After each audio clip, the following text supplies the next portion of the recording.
এখন কেলেণ্ডাৰখন পৰ্যটন বিভাগৰ 2018 প্ৰথম ভাগতে ৰাজ্যৰ পৰ্যটন বিভাগে প্ৰকাশ কৰি উলিয়াইছিল এই কেলেণ্ডাৰখনৰ আৱৰণ পৃষ্ঠত আছে মোহময় অভিনেত্ৰী প্ৰিয়ংকা চোপ্ৰাৰ ফটো ভিতৰৰ পৃষ্ঠসমূহত আছে অসমৰ পৰ্যটন ক্ষেত্ৰসমূহৰ আভাসমূলক ছবি এই কেলেণ্ডাৰখনে এতিয়া অথন্তৰ লগাইছে ৰাজনীতি মহলত সোমবাৰে এই প্ৰসংগতে সৰব হৈ উঠে বিৰোধী কংগ্ৰেছ কাৰণ কেলেণ্ডাৰত স্বল্প বসনা প্ৰিয়ংকা চোপ্ৰা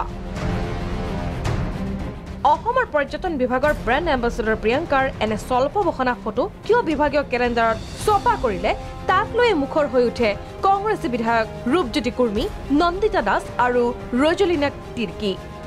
তিনিওগৰাকী বিধায়কে পৰ্যটন বিভাগৰ কাণ্ডক চোকা সমালোচনা কৰাৰ লগতে চৰকাৰৰ প্ৰতিও দাবী জনায় প্ৰিয়ংকা চোপ্ৰাক ব্ৰেণ্ড এম্বাছাডৰৰ পৰা আঁতৰাওক অভিনেত্ৰী প্ৰিয়ংকা চোপ্ৰা ডাঙৰীয়ানীক ব্ৰেণ্ড এম্বাছাডৰ লৈছে এতিয়া অসমৰ কি প্ৰতিচ্ছবি দাঙি ধৰিব বিচাৰিছে আমি ধৰিব পৰা নাই এই এনেকৈ কাপোৰ পিন্ধি এই যি ইয়াত প্ৰচাৰ চলাব বিচাৰিছে অসম চৰকাৰে তীব্ৰ ধিক্কাৰ দিছোঁ অসমৰ পাট মুগা আজি বিশ্ব দৰবাৰত লৈ যোৱাৰ কথা আমি প্ৰত্যেক অসমীয়াই চিন্তা কৰিব লাগিছিল ইয়াত পাট মুগা মেখেলা চাদৰ এনেকৈ যদি পিন্ধি পেলাই এই ফটোখন দিয়াহেঁতেন আমি ভাল পালোহেঁতেন আমি অসমীয়া হিচাপে আটাইতকৈ লজ্জিত হৈছোঁ প্ৰিয়ংকা চোপ্ৰাই আমাৰ ব্ৰেণ্ড এম্বেচাডাৰ টুৰিজিমৰ যিটো এটা ফ্ৰক পিন্ধিছে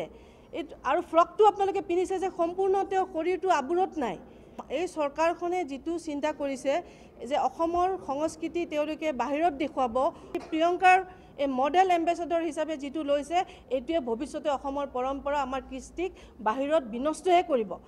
কেলেণ্ডাৰখনৰ প্ৰসংগত কংগ্ৰেছী শিবিৰে ৰাজ্য চৰকাৰক অকল সমালোচনা কৰাতেই ক্ষান্ত থকা নাই বিভাগীয়ভাৱে প্ৰদান কৰা কেলেণ্ডাৰসমূহ ঘূৰাই দিও প্ৰতিবাদ সাব্যস্ত কৰে